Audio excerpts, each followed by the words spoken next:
Ya, muy bien. Entonces, nuevamente, buenas tardes con todos.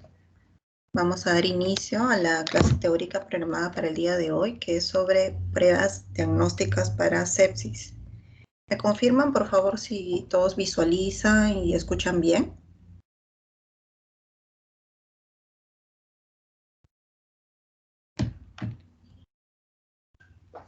Sí se escucha, doctora, sí se ve también. Ya, gracias. Muy bien.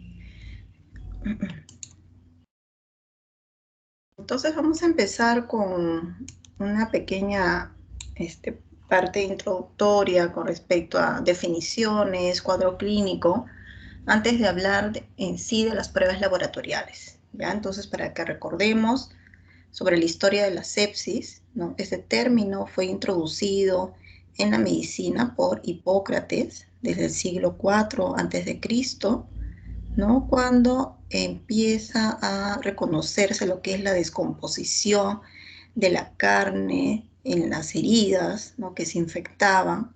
Entonces acá viene la etimología griega de pudrir, ¿no? En el siglo XIX, donde se define lo que es el proceso de fermentación o putrefacción de la materia orgánica por microorganismos en los estudios que ya realizaron también Pasteur y Koch, ¿no? Entonces, ya desde esas épocas empieza lo que es las definiciones de sepsis. Entonces, ¿qué es infección? ¿No? Vamos a empezar por la primera definición. ¿Qué es infección? ¿No? Es una respuesta inflamatoria a la presencia de microorganismos en los tejidos, en fluidos o cavidades corporales que normalmente son estériles, ¿no? Que son libres de gérmenes, de patógenos, de infección. Entonces, es una respuesta inflamatoria, ¿no? A nivel de estos tejidos o cavidades.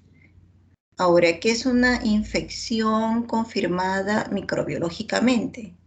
Es cuando aislamos al patógeno, ¿no? Y acá es cuando hacemos uso de estas pruebas diagnósticas de las que vamos a comentar también hoy día, ¿no? Ya hemos estado hablando de algunas prácticas de los hemocultivos, por ejemplo, ¿no? Que es una prueba diagnóstica para poder aislar al patógeno bacteriano, ¿no? Entonces acá aislamos al microorganismo patógeno, ¿no? Con su crecimiento en sí en medios de cultivo, o si no, a través de otras metodologías, detectamos sus estructuras, ¿no? Sus antígenos o su mismo material genético. Y esto puede ser a partir de fluidos corporales, ¿no? Como muestras de sangre o también inclusive muestras de tejidos. Entonces, vendría a ser lo que es una infección confirmada microbiológicamente. Ahora, ¿qué es una sospecha clínica de infección? Es cuando el paciente presenta algunas manifestaciones, ¿no? Signos, síntomas clínicos que nos sugieren una infección. Y además, de manera paralela, encontramos también manifestaciones laboratoriales que nos hacen sospechar de la infección, ¿no? Por ejemplo, presencia de leucocitos en los fluidos corporales, ¿no? Fluidos que generalmente son estériles, ¿no? Perforación de órganos internos, imagen de una lesión neumónica, por ejemplo, en radiografía de tórax, y además de que el paciente presente expectoración, ¿no? Secreciones a nivel de las vías respiratorias, secreciones de una herida infectada. Entonces, no solo vamos a encontrar las manifestaciones clínicas del paciente, sino también vamos a evidenciar manifestaciones laboratoriales y vamos a evidenciar signos, ¿no? en el examen físico del paciente. Ahora, ¿qué es un síndrome de disfunción multiorgánica, ¿no? También conocido con estas siglas de vibración, ¿no? Que viene a ser trastornos graves del funcionamiento con dos o más órganos que estén comprometidos, ¿no? En respuesta a esta agresión infecciosa o no infecciosa. Entonces, en este síndrome de disfunción multiorgánica tenemos comprometidos dos o más órganos. Entonces, esto va a generar una alteración de la homeostasis dentro de las 24-48 horas de que inicia el cuadro clínico, y para su recuperación requiere un soporte vital avanzado, ¿no? Entonces, este es un síndrome de disfunción multiorgánica, ¿no? Que puede ser una consecuencia de un paciente con sepsis. Ahora, ¿qué es una bacteriemia? Presencia de bacterias en sangre, como lo dice su término. Viremia, presencia de virus que se replican en sangre. Fungemia, presencia de hongos en sangre.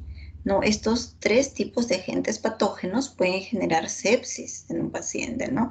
Sepsis no es solo infección por bacterias, sino puede ser por virus, por hongos, ¿no? Y el famoso término de síndrome de respuesta inflamatoria sistémica, ¿no? Que acompaña, ¿no? Como parte de la manifestación en los pacientes con sepsis. Ahora acá tenemos un cuadro comparativo con respecto a los términos de sepsis y shock séptico, que no viene a ser lo mismo, ¿no? Y los criterios de definición entre ambos han ido cambiando desde 1991, 2001, y el último que manejamos, que es el criterio de sepsis 3 del año 2016. Entonces, ¿cuáles serían las definiciones, no? La definición original de sepsis viene a ser una disfunción orgánica con peligro de la vida causado por una respuesta inflamatoria desregulada del hospedador a la infección, ¿no? O sea, el hospedador tiene una respuesta inflamatoria alterada, entonces no puede manejar esta disfunción orgánica por la sepsis, ¿no? Y va a estar en peligro su vida, ¿no? Y según los criterios del 2016, en esta infección va a haber un compromiso, ¿no? De mayor o igual a 2, de dos puntuaciones. Vamos a ver cómo es la puntuación SOFA, ya para la insuficiencia orgánica relacionada a la sepsis, va a cumplir de mayor a 2 criterios o mayor a 2 puntos en esta clasificación, ¿no? Entonces, una infección, ¿no? Con esta definición y además según los criterios SOFA va a tener un puntaje mayor a 2. En el caso del shock séptico, ¿no? Dentro de la subdivisión de la sepsis, el paciente va a presentar anormalidades circulatorias, celulares, ¿no? Lo cual pone en riesgo, ¿no? En mayor riesgo, la vida del paciente.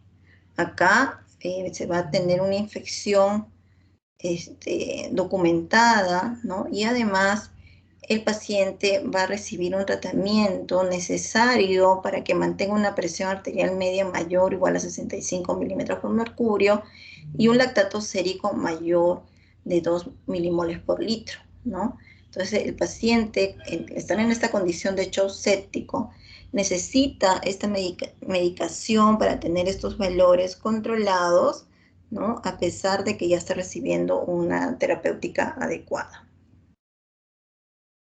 Ahora, con respecto a la etiología, tenemos los diferentes patógenos, ¿no? Que ya hemos estado mostrando. Pueden ser bacterias, pueden ser virus, hongos.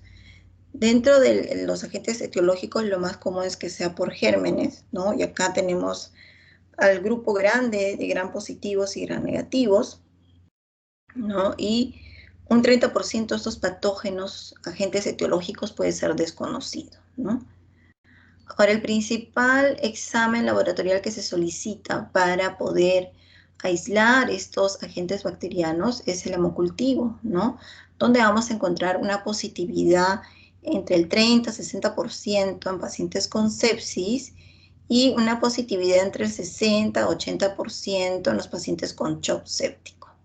Ahora, separando los patógenos más frecuentes según la etiología extrahospitalaria o intrahospitalaria, dentro de los gérmenes extrahospitalarios tenemos a Escherichia coli, el Staphylococcus aureus, ¿no? Staphylococcus epidermidis.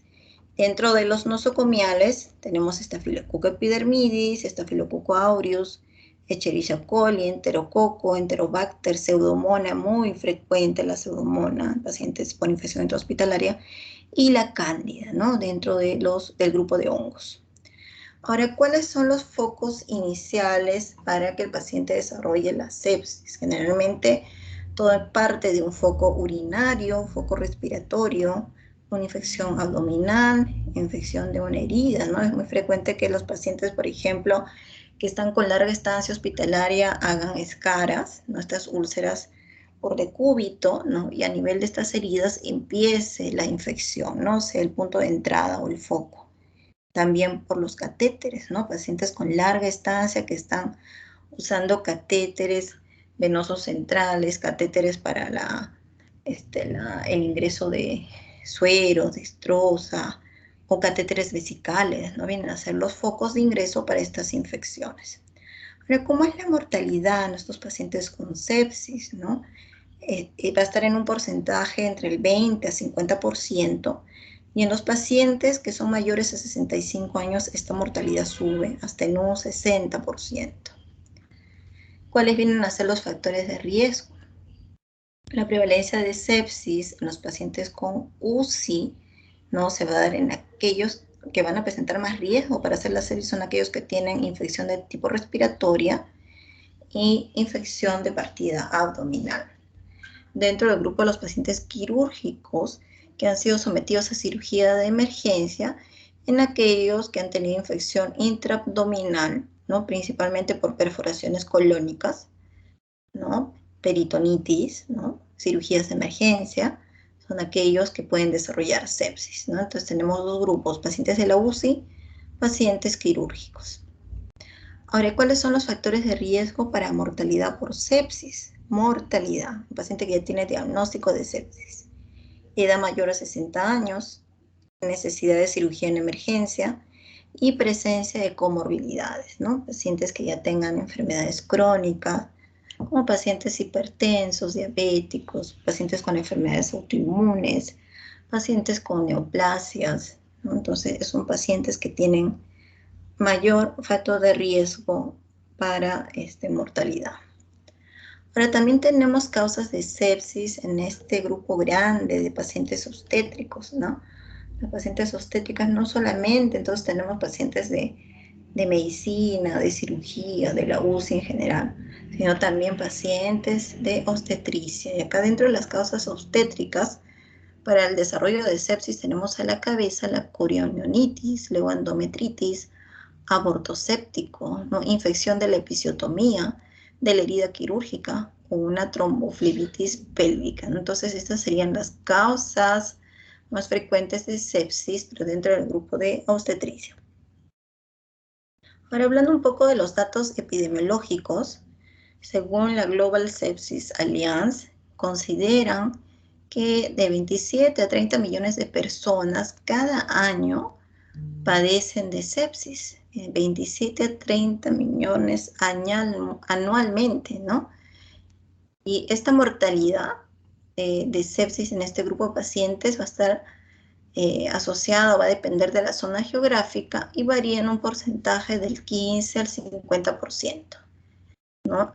Entonces, considerar que vamos a tener un gran porcentaje de pacientes sobrevivientes, pero que además van a tener consecuencias de esta sepsis, ¿no? Consecuencias a nivel cognitivo, psicológico, físico. Pacientes que se recuperan no quedan totalmente estables, ¿no? Quedan con algunas consecuencias.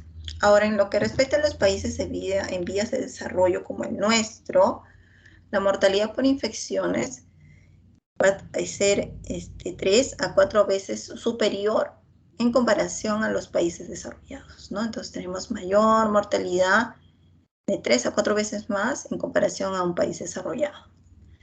Ahora, con respecto a las causas de muerte, ¿no? La sepsis constituye la principal causa de muerte en pacientes de unidad de cuidados críticos, ¿no?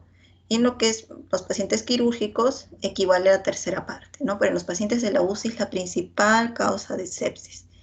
Estos datos estadísticos corresponden a estudios de Estados Unidos, ¿no?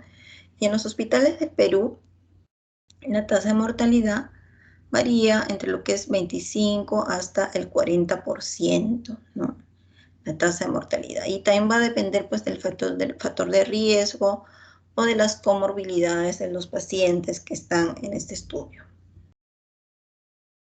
Entonces, con respecto a la fisiopatología, acá al lado izquierdo podemos observar este cuadrito que nos muestra, ¿no? Cuál es el desencadenante de esta sepsis, ¿no? Que viene a ser la infección que tiene el paciente, que puede deberse a un patógeno, que puede ser virus o bacteria, ¿no? Puede ser hongo también, pero acá estos son los más frecuentes, ¿no? El paciente va a tener una carga viral, una carga bacteriana, ¿no? Y esto va a producir un daño directo en el paciente.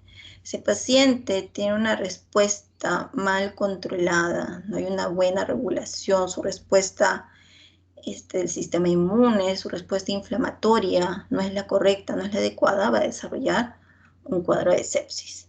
Y esto también va a depender de ciertos daños indirectos, ¿no? Y acá está considerado el hospedador en sí, ¿no? El paciente, las condiciones del paciente, qué factores genéticos tiene, si tiene comorbilidades de fondo. Entonces, esta acción en conjunto, el daño directo y el daño indirecto, va a hacer que la respuesta en el paciente sea inadecuada y, por lo tanto, desarrolle la sepsis. Entonces, dentro de los patógenos más frecuentes, consideramos acá en el grupo de los gram positivos al Staphylococcus aureus, Streptococcus pneumoniae, dentro de los gram negativos a la Escherichia coli, Klebsiella y Pseudomonas. Así también considerar dentro de los factores de riesgo el hospedador que sea mayor a 75 años, que sea inmunosuprimido, que haya sido recién operado, ¿no? En un tiempo de 6 semanas, que ya tenga otro tipo de alteraciones como en piel, alguna enfermedad de piel, el consumo de drogas o hábitos nocivos también, ¿no? El uso de catéteres.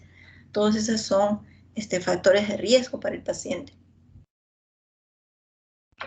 ¿Y cuáles van a ser las 3 barreras que van a participar en defensa del paciente para que no se desarrolle esta sepsis, ¿no? Entonces, en primer lugar tenemos las barreras físicas, y acá actúa lo que es la piel, las mucosas, ¿no? Según el foco el lugar de ingreso de este patógeno. Como segunda barrera tenemos el sistema inmune innato, donde participan las células de complemento, los fagocitos, las células natural killer. Dentro de este grupo de la segunda barrera, acá tenemos el reconocimiento de algunas macromoléculas, de unos antígenos, donde participan estos sensores de las macromoléculas MAP y de las macromoléculas MAT, que se van a liberar en relación a los patógenos, ¿no? Ya sea bacteria, virus, o en relación a la injuria que genere esta infección, este patógeno, ¿no? Como dentro de la tercera barrera de defensa tenemos el sistema inmune adaptativo TH2, ¿no? Entonces, si existe una respuesta desequilibrada, ¿no? O mal controlada, como estábamos mencionando, o desregulada, ¿no? Es que se va a dar en el paciente esta respuesta inflamatoria sistémica, ¿no? Y con la carga viral o carga bacteriana, desarrolla el paciente la sepsis. Inclusive puede llegar a un shock séptico, ¿no? Acá están las células, los sensores de PAM, de DAM, ¿no? De lo que estábamos mencionando, de la barrera de defensa inmune, ¿no? Acá tenemos de qué manera se altera también esta coagulación según el estado de sepsis del paciente, ¿no? ¿Qué proteínas son las que aumentan, cuáles disminuyen para que se dé esta disfunción orgánica y el paciente tenga el riesgo de trombosis microvascular, ¿no? Tenemos un aumento de lo que es la trombina, factor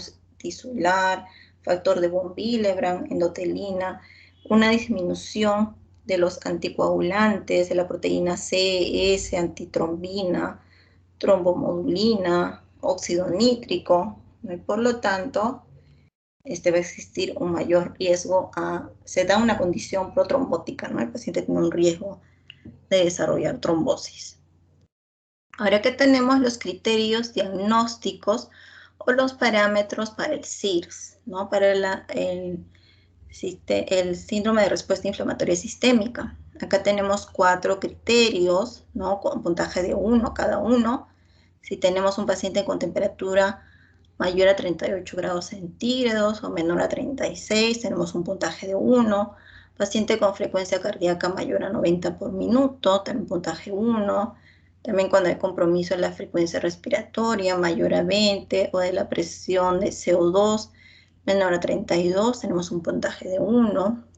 Cuando el recuento de leucocitos es mayor a 12.000 o menor a 4.000, o hay un porcentaje mayor a 10% de formas inmaduras o abastonados, tenemos también un puntaje de 1.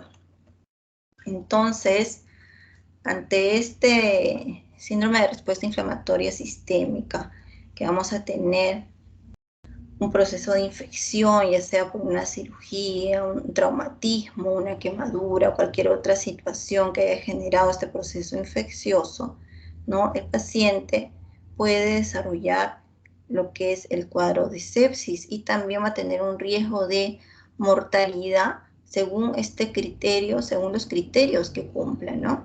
Miren ustedes que cuando no tenemos ninguno de los criterios según el puntaje de SIRS, el riesgo de mortalidad es de 3%. Cuando cumple 2 criterios, el riesgo de mortalidad es 6%, 3 criterios 10%, 4 criterios 17% de riesgo de mortalidad y los 4 criterios o estado de shock, 46% de riesgo de mortalidad. Tenemos también otras patologías que ocasionan la sepsis, ¿no? Por esta condición de continuidad de este estado severo, crítico, ¿no? Tenemos en primer lugar la hipotensión inducida por la sepsis, una condición de sepsis severa, un cuadro de shock séptico o un síndrome de disfunción multiorgánica. Acá está la puntuación SOFA que les estaba mencionando, los criterios de índice SOFA, de puntuación SOFA, que es una evaluación secuencial de la disfunción orgánica relacionada con la sepsis, ¿no? La disfunción, evaluamos si existe o no disfunción orgánica relacionada a sepsis. Y acá evaluamos el sistema respiratorio, la coagulación, ¿no? Cómo está el perfil hepático, el sistema cardiovascular, el sistema nervioso central y el sistema renal. Miren, 1, 2, 3, 4, 5, 6. Entonces evaluamos 6 parámetros, ¿no? Y la clasificación va a estar del 0 al 4, el puntaje, ¿no? Entonces a nivel respiratorio evaluamos la presión de oxígeno y el FiO2. Entonces si este PAFI es mayor o igual a 400, la puntuación es de 0, ¿no? Y así va variando la puntuación según el nivel del PAFI, ¿no? Si es menor a 200, tiene soporte respiratorio, la puntuación es de 3. Si es menor a 100, puntuación de 4, que son los estadios o cuadros más severos. Lo que es coagulación, evaluamos con las plaquetas. Si es mayor a 150.000, su puntuación es 0. Menor a 150.000, menor a 100, menor a 50.000, menor a 20.000 plaquetas, ¿no? Que es el estado más crítico, puntuación de 4. Alteración hepática se valora con el dosaje de bilirrubina. Menor a 1.2 estaría normal, entonces su puntuación es de 0, pero va variando en los rangos hasta tener una elevación mayor a 12 miligramos por decilitro, y acá la puntuación es de 4. Se evalúa también el sistema cardiovascular, específicamente la presión arterial media, ¿no? El sistema nervioso central con la escala de Glasgow, el sistema renal con el dosaje de creatinina y la diuresis del paciente, ¿no? La creatinina normal es que sea menor a 1.2, ¿no? Y si tenemos alteración en los rangos hasta un valor mayor a 5.0, estaría en la puntuación de 4, ¿no? Entonces, estos criterios de SOFA, algunas bibliografías lo abrevian solo en 3 criterios, ¿no? Que tal vez los consideran los más importantes para evaluarlos, y les dan un puntaje de 1, ¿no? Que este es otro tipo de evaluación, pero en resumida, podríamos decir, ¿no? Que son los Q-SOFA. Entonces acá tenemos, cuando la frecuencia respiratoria es mayor o igual a 22, el puntaje es de 1, alteración del sensorio de Glasgow menor a 13, puntaje de 1, presión arterial sistólica menor a 100, puntaje de 1, ¿no? Si tiene mínimo 2 criterios, mínimo cumplir 2 criterios para sospechar de infección, ¿no? Y de evolución a sepsis, ¿no? Que puede evolucionar a sepsis.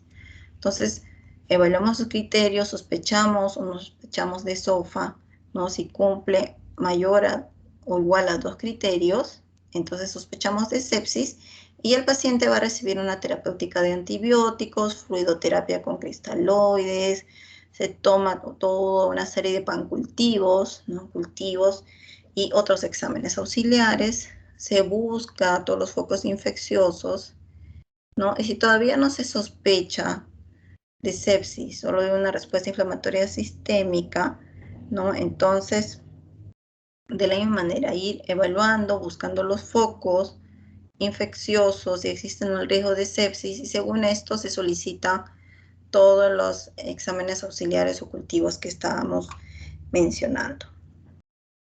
Ahora, con respecto a los signos y síntomas del cuadro clínico de un paciente con sepsis y shock séptico, pues acabamos de evaluar lo que es el estado general o aspecto general del paciente, su piel y mucosas, su estado del sistema respiratorio y metabolismo, ¿no? El sistema circulatorio, ¿no? En lo que es estado general, evaluamos estado mental, semblante, estado neuromuscular, síntomas generales, ¿no? Evaluamos el estado, la condición de piel y mucosas, conjuntivas, lengua.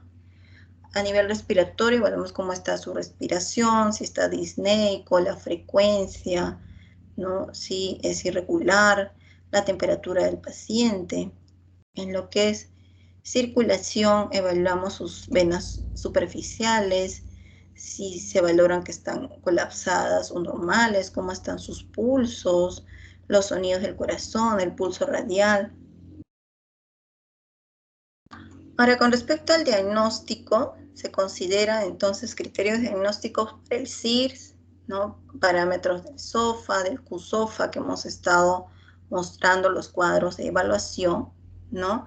Y se considera el consenso de sepsis 3, ¿no? Que es el primer cuadro que hemos visto cómo ha ido variando en los años, los criterios de sepsis 1, sepsis 2, sepsis 3. Entonces, a la fecha se usan esos criterios del 2016, son los criterios de sepsis 3, ¿no? Donde se valora la historia clínica del paciente, cómo es la situación actual, ¿no? Si ha recibido antimicrobianos, procedimientos invasivos, medicamentos, ¿no? Alguna condición epidemiológica de viajes, contactos, hábitos, el examen físico que ya hemos estado mencionando,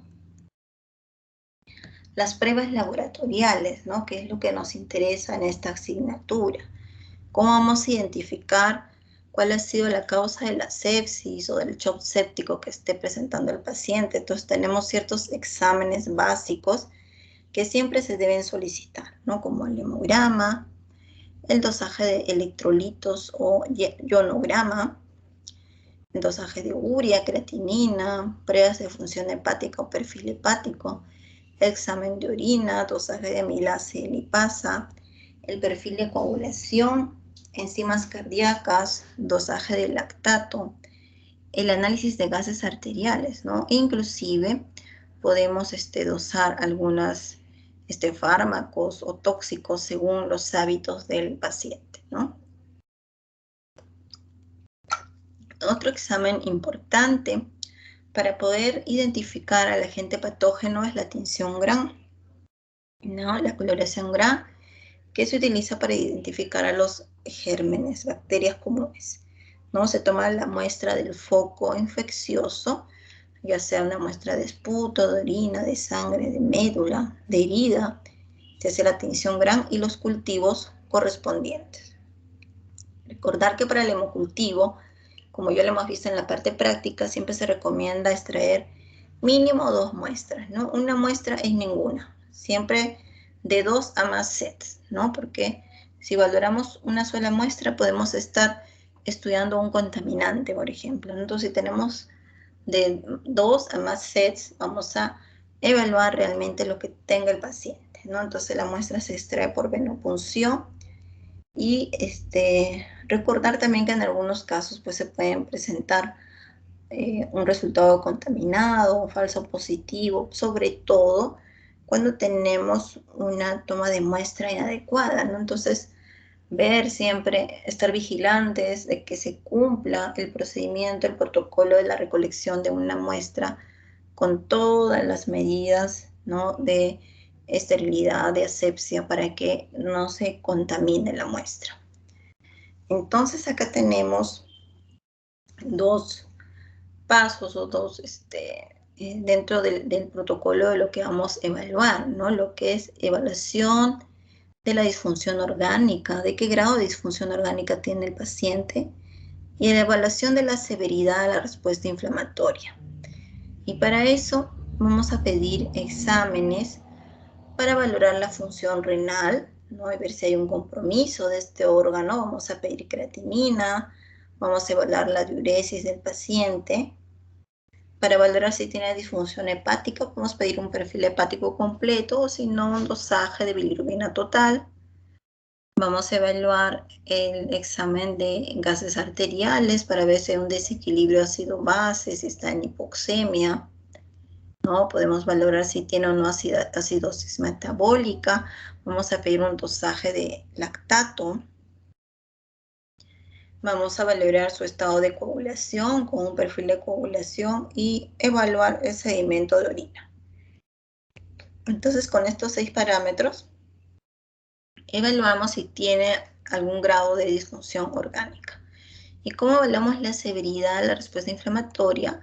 Evaluando el hemograma, ¿no?, evaluando el grado de leucocitosis, si tiene una desviación izquierda, si hay presencia de formas jóvenes e inmaduras como los abastonados, o si por el contrario está con leucopenia, si es un paciente que tiene trombopenia, trombocitopenia, cómo está su dosaje de proteína C reactiva, de procalcitonina. Entonces, con estas 4 pruebas valoramos la severidad de la respuesta inflamatoria.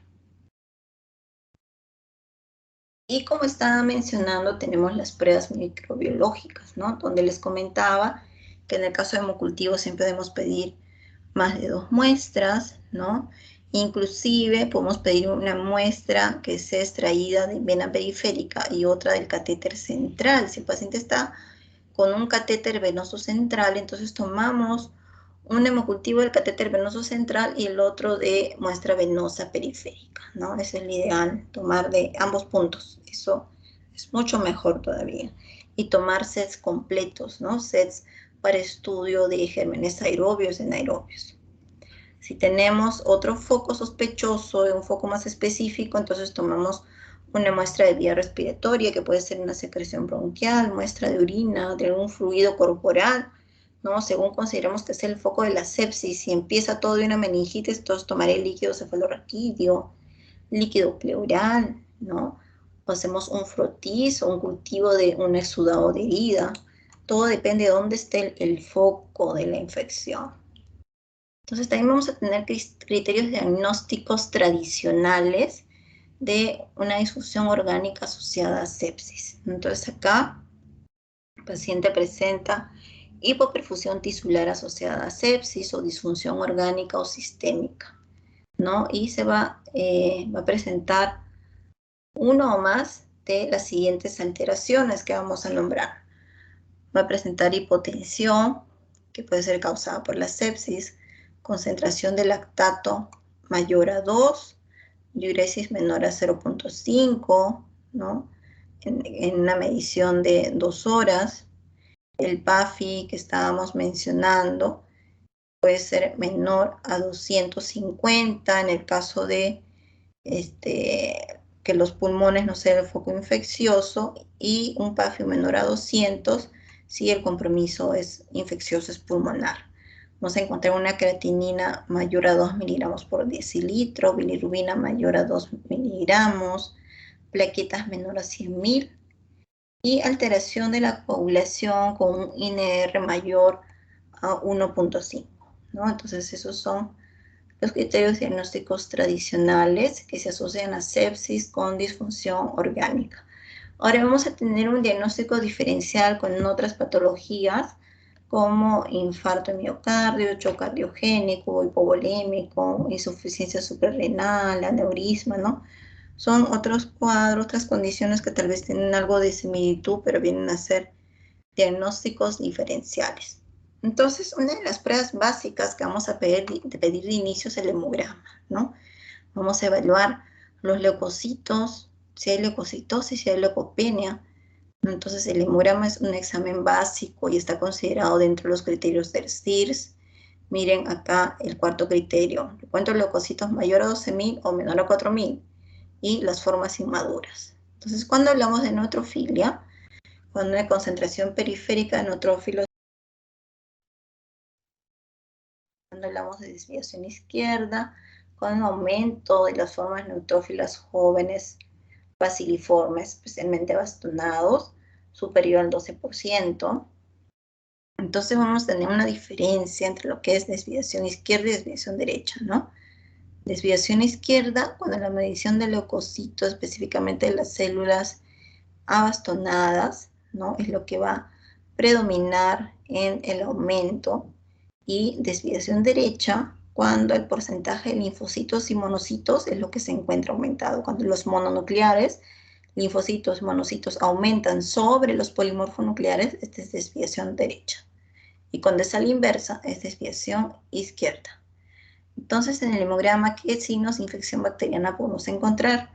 Una leucopenia menor a 5.000, una leucocitosis mayor a 30.000, neutrofilia o neutropenia, una relación de inmaduros y totales que va a ser mayor o igual a 0.2, un recuento de plaquetas disminuido, ¿no? Entonces, estas son las alteraciones en general del hemograma.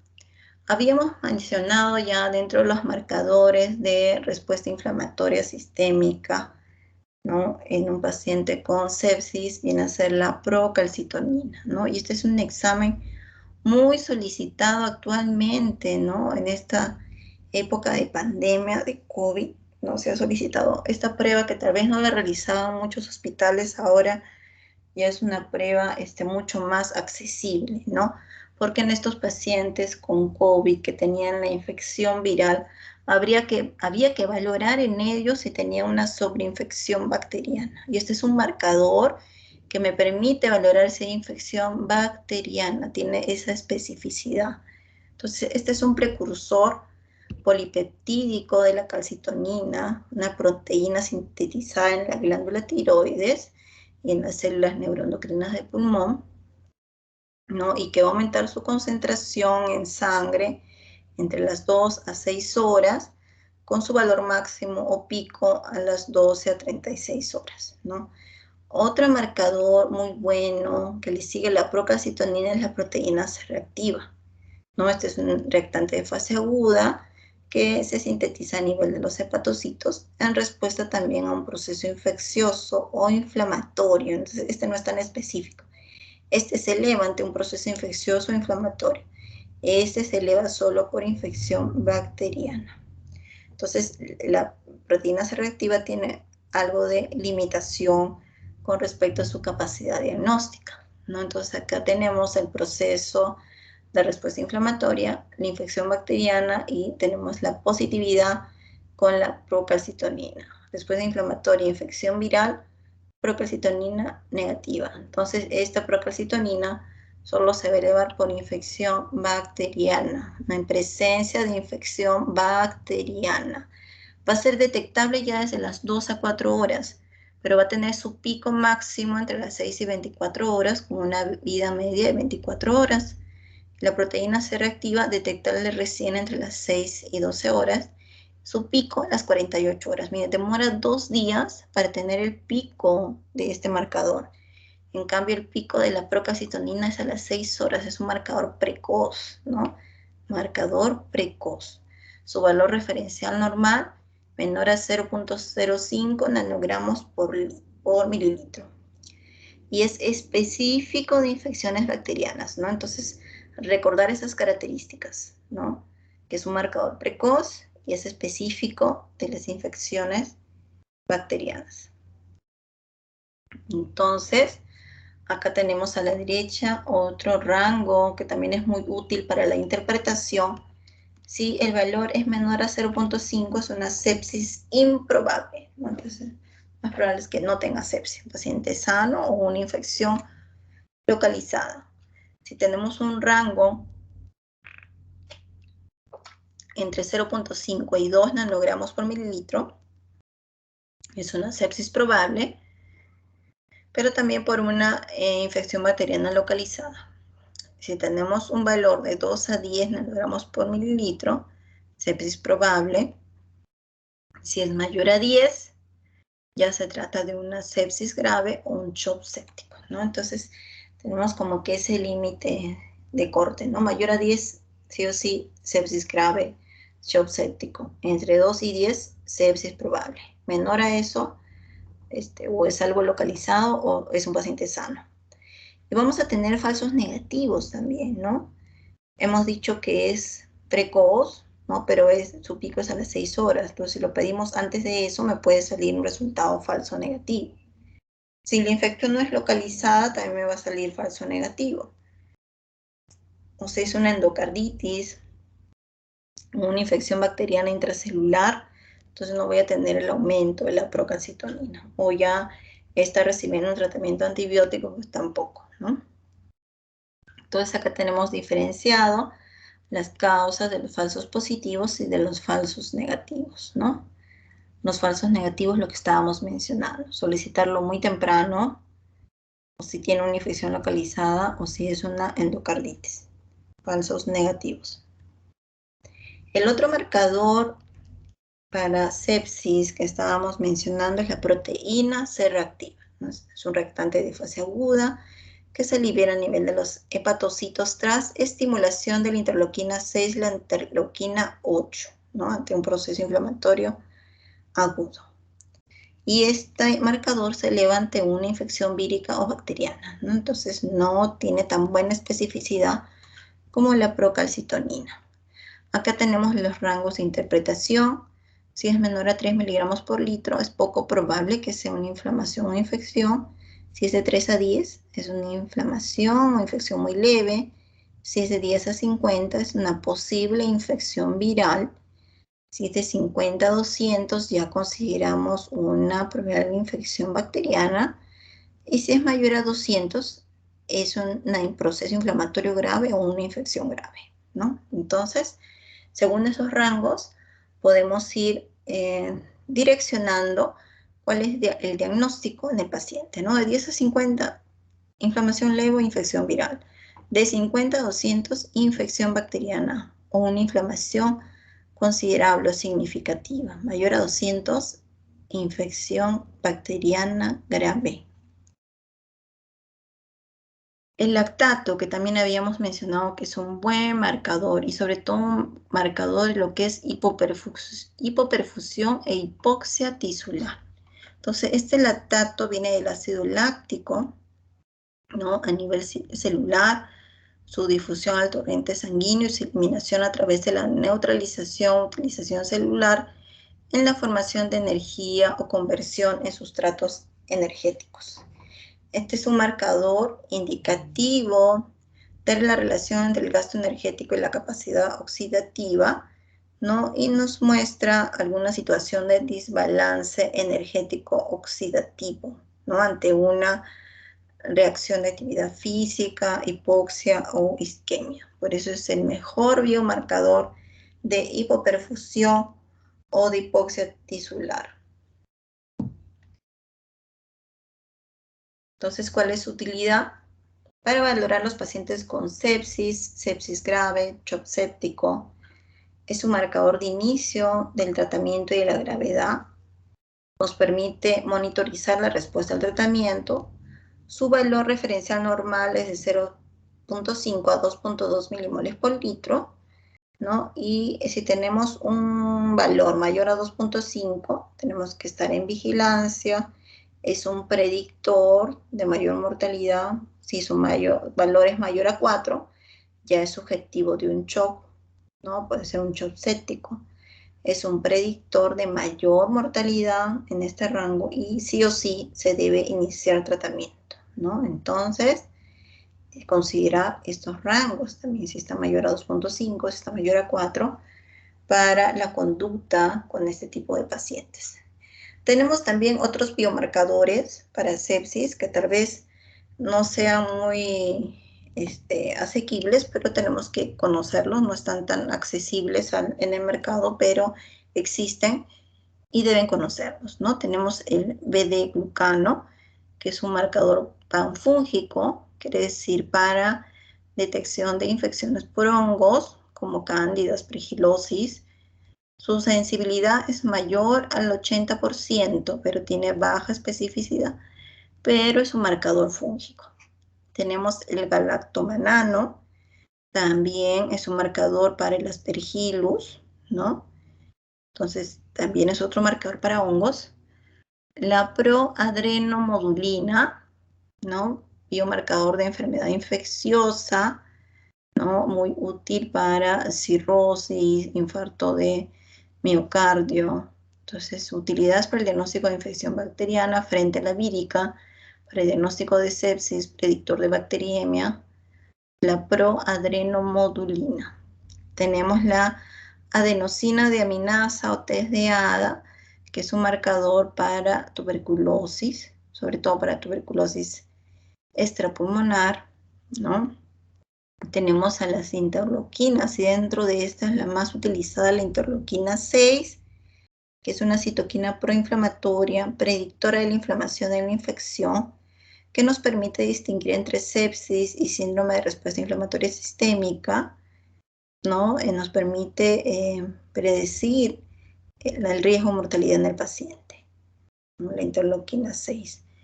Y también las troponinas, ¿no? Entonces las troponinas no es solo un marcador cardíaco. Vamos a tener elevación de troponina. Miren, en este estudio de 1.227 pacientes, el 61% tenían troponinas elevadas y demostró ser un factor independiente de mortalidad, ¿no? Entonces, no solamente es para un marcador de disfunción cardiovascular, sino también para valorar la severidad de la sepsis. Entonces, vamos a tener elevación de troponina y cuando tenemos valores por encima del rango referencial, tenemos un incremento de la mortalidad de nuestros pacientes con sepsis. Su aumento va a ser proporcional a la severidad de la sepsis y nos permite poder ajustar la terapéutica según la necesidad de vasopresores o inotrópicos, ¿no? Para la terapéutica del paciente. Vamos a tener alteración de los exámenes de coagulación en estos pacientes. Miren este cuadro comparativo. Tenemos la coagulación intravascular diseminada, ¿no? La coagulación inducida por sepsis, la coagulación asociada a COVID y cómo se da la alteración de estos marcadores de coagulación, ¿no? Del recuento plaquetario, del tiempo de tromboplastina, del tiempo protrombina, fibrinógeno, dímero D, ¿no? Cómo van a estar, acá vamos a evaluar los parámetros según la condición de sepsis, que es el que nos interesa, que es el de la columna central, donde vamos a tener las plaquetas disminuidas, el tiempo de tromboplastina, de tiempo de protrombina aumentados o prolongados, el fibrinógeno disminuido, el dímero D prolongado o aumentado. Entonces, en la sepsis va a haber un consumo de la poca cantidad de los inhibidores de coagulación que se sintetizan, porque podemos tener hasta falla hepática a nivel de la síntesis de estos factores o inhibidores, pero va a haber un consumo en la sepsis. Por lo tanto, el paciente va a estar en un estado protrombótico. Entonces, la sepsis va a estar vinculada con una coagulación intravascular diseminada, porque existe relación entre la coagulación y la actividad inflamatoria. Entonces, del 20 a 40% de los pacientes con sepsis pueden padecer coagulación intravascular diseminada, teniendo un riesgo de alta mortalidad y de presentar una severidad, ¿no? En su cuadro de sepsis. Lo que es las citoquinas, como habíamos mencionado, la interleuquina 6, ¿no? Que tal vez es la más solicitada, la más dosada, tiene un elevado poder predictivo de la mortalidad, ¿no? Y es un buen marcador, al igual que la procalcitonina. Tiene un buen valor diagnóstico, pronóstico, bastante utilizado.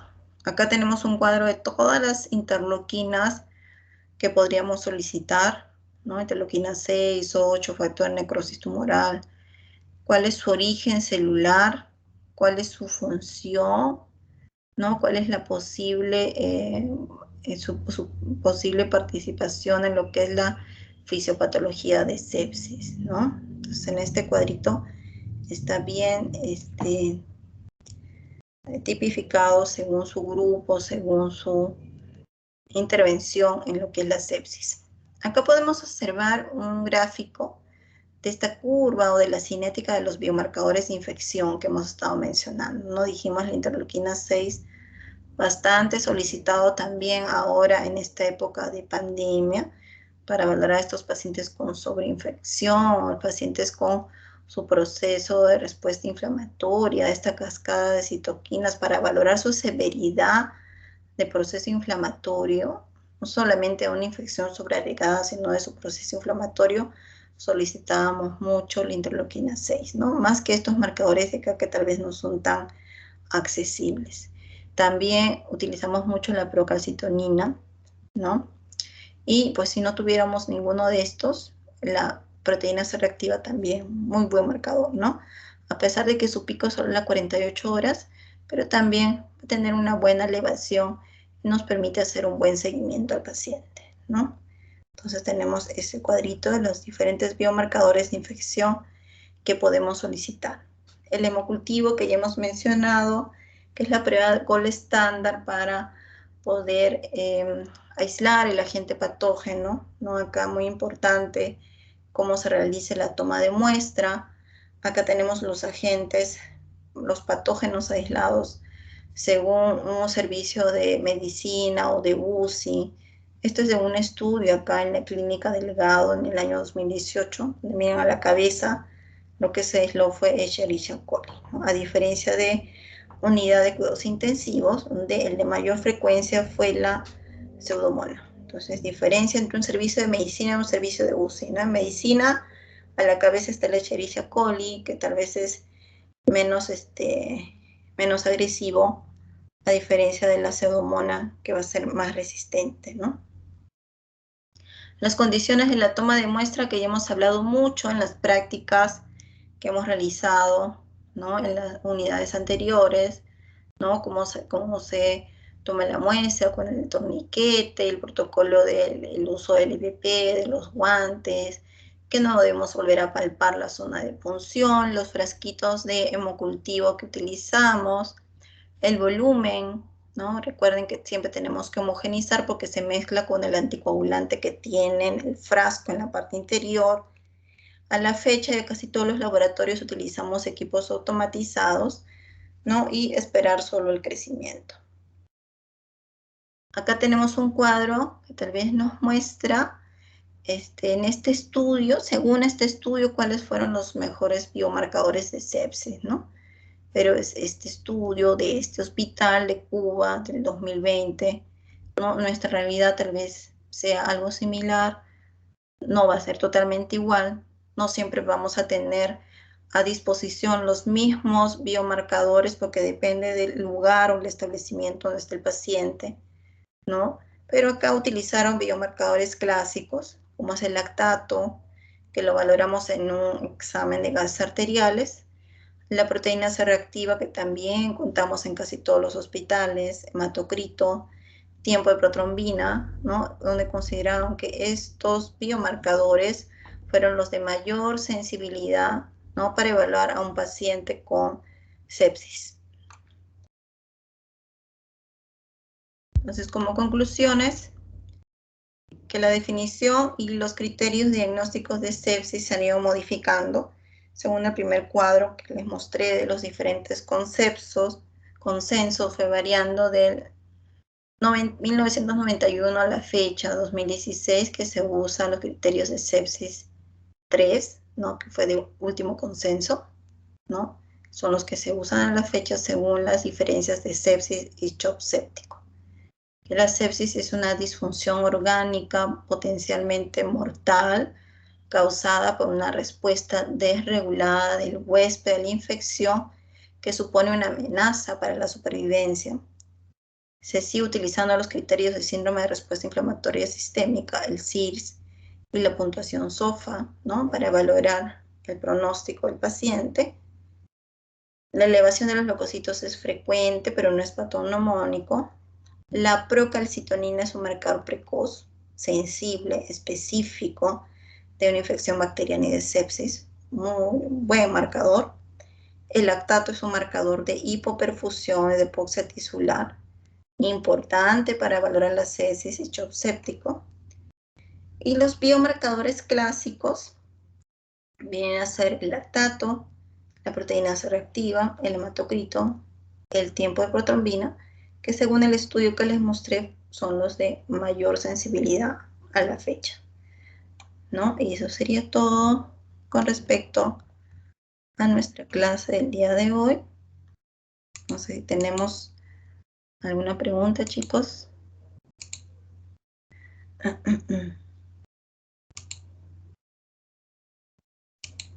Cristian, no sé, están todos presentes. A ver, vamos a ver cuántos están. Solamente 67 unidos. Doctora, buenas tardes. Buenas tardes. Una consulta respecto a la proteína C reactiva. Nos mostró un cuadrito y en ese cuadrito, cuando hablaba, por ejemplo, de valores mayores a 200, hablaba de infección bacteriana. O sea, quiere decir que la proteína C reactiva, cuando, digamos, tiene un número cantidad, pues se podría diferenciar entre una infección viral y una bacteriana, y si fuese más de 200 sería bacteriana, doctora. ¿Está bien eso o no? Sí, es un marcador, como ya le estaba mencionando, no es tan específico, ¿no? Porque se va a elevar ante un proceso inflamatorio, infeccioso, bacteriano y viral. Pero según el grado de elevación, yo me puedo ir orientando a si es una infección viral o bacteriana, porque una infección viral no va a elevar tanto el marcador. Una infección viral mantiene una elevación entre 10 a 50. Una infección bacteriana es mayor a 50. Entre 50 a 200 es una infección bacteriana moderada o significativa, pero si es mayor a 200 ya se considera como una infección bacteriana grave. Obviamente que en paralelo tú puedes solicitar los pancultivos, puedes solicitar hemocultivo, urocultivo, cultivo de secreción bronquial, según donde esté el foco infeccioso, ¿no? O sea, vas avanzando con marcadores de sepsis sanguíneos, pero a su vez puedes ir solicitando otras pruebas, ¿no? No sé si está clara mi respuesta. Sí, doctora. Ya, muy bien. Bueno, chicos, entonces siendo ya las 6:05, veo que solamente se han conectado 67, pero quiero saber si están todos presentes. Así que les voy a pedir que en el chat me coloquen 3 marcadores sanguíneos de sepsis. Ya, tienen 5 minutos para escribirme en el chat 3 marcadores sanguíneos de sepsis.